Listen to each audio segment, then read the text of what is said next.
She also saw other YouTubers uploading her videos on their channel. Hello guys, welcome back.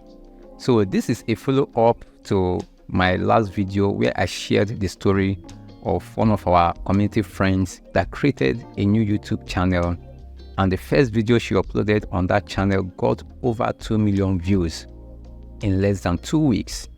So there's a new twist to the whole story, and we all know that from the last video I made you guys to understand that the millions of views she got on her channel weren't monetized. So this was because she wasn't able to link an AdSense account to her YouTube channel. So there's a new twist to the whole story. First, you know, when you reach the YouTube monetization threshold, you'll be required to take 3 steps. The first one is to accept the YouTube terms. The second one is to link an AdSense account to your YouTube channel. And then the third one is the YouTube team will review your videos, and then if they are okay with the content on your channel, they will approve your channel for monetization. So in Bola's case, she has crossed that hurdle of linking an AdSense account to her YouTube channel, because that was the first issue she had that made her not to monetize the over 2 million views on her channel. She was successful to link an AdSense account to her YouTube channel by creating a new AdSense account with another Google account. So now in step 3, where YouTube will review her channel and then approve it for monetization, YouTube cited that her content, that is her videos, are reused content. This means that she's not the owner of the videos she uploaded on her channel. And you know, this is another kind of experience that content creators do face on YouTube. So in this video, I'm going to, explain some certain things you need to know about copyright issues. Although I'm not a legal expert or a legal advisor, I'm just saying this from my own experience on YouTube and with the experiences of other content creators on this platform. So when you hear the word copyright, most times as a content creator, you are always on the defensive side. You are always on the defensive side in the sense that you would like to be in good standing. However, there's also other opportunities. You as a content creator, the content you create on these platforms, you own the copyright, or you own the right to those content. So when someone else uses your content on their platform or on their channel, you have the right to request for your video being used there to be taken down. So now the painful side of this story is that not only was she denied monetization because of this content issue, she also saw other YouTubers uploading her videos on their channel. And probably it's because of other YouTubers are uploading her videos on their channels. That is the reason why YouTube thought that her own videos are someone else's content. So she has already appealed YouTube decision, and from the documents or the documents she have shared with me, I'm very sure that she have a good case to make, because from the voice I had when I conversed with her over the phone, the voice I had and the voice I had on the videos are almost the same thing. So I'm sure that she will win this case of reuse of content.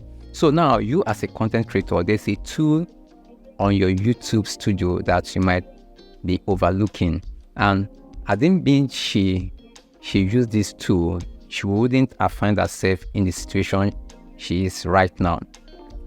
For example, when you go to your YouTube studio, there's this copyright page. So this copyright page enables you to also track your content on other people's channel. For example, if you're a monetized channel, if your channel is monetized, YouTube will automatically scan videos uploaded on YouTube, and if anyone matches your video, they will let you know on this copyright page. Like in Bola's case, her channel is not yet monetized, so what she has to do when she saw her video or her content on other people's channel, she would have just manually request for the removal of those videos by clicking on new removal request, and here she will add her video. Here she will just add video, then select other type of video, then from my YouTube channel, then she will now enter the URL of her own video on her channel. When she enters it here, she will now select if the entire video on her channel was uploaded. She can select it here. If it's a portion of the video, she will choose timestamp and then enter the period where it was used on the other person's content, and then she will now put the link, the URL link of the video that infringed on her rights. Then after that, she will now put other details and then submit it. So this is for a channel that is not yet monetized, but if it is a channel that is monetized, the copyright page will look something like this. So like here, I have about 4 channels that uploaded my videos on their channel. Like on this column, you will see the matching videos here. Then you see the total views, the date it was uploaded on that channel, the channel's name, then the matching percentage. So like here, with this 100% of their video, this means that they just downloaded my video from my channel and then went to their channel and uploaded everything without adding anything to the video.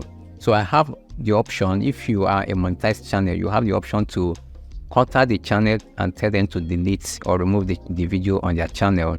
Or if you want to be more strict, you can report them to YouTube, and YouTube will remove the video and probably give them a copyright strike. So on this tab, these are the videos that I've already requested a removal, and this is the state of things there. So as a content creator, when you share copyright, also know that you as a content creator, you have your own rights as a copyright owner. So once in a while, go through this copyright page on your channel to check if someone is using your content. So this is only available to a monetized channel.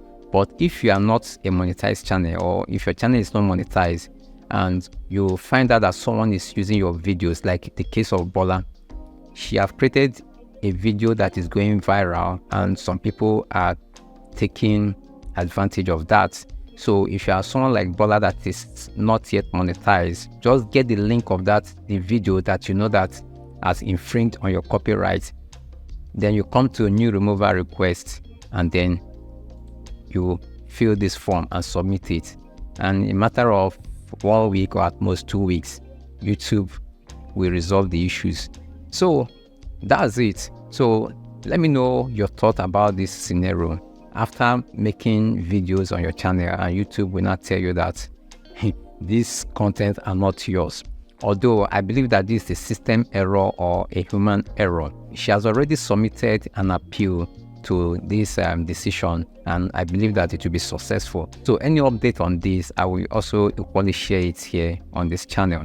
So thank you guys for watching. Don't forget to give this video a like. And also, I would like to know your thought about all this, all this incident from not monetizing over 2 million views on your channel. Now you've now linked an AdSense account. Now you are now battling with copyright issues. So it's not easy for some content creators on this YouTube platform. And I thought I should share this story with you guys so that you can learn 1 or 2 things from it. And if you have learned something in this video, please give this video a thumbs up. And don't forget to drop a comment in the comment section. Thanks for watching, and I will see you in the next one.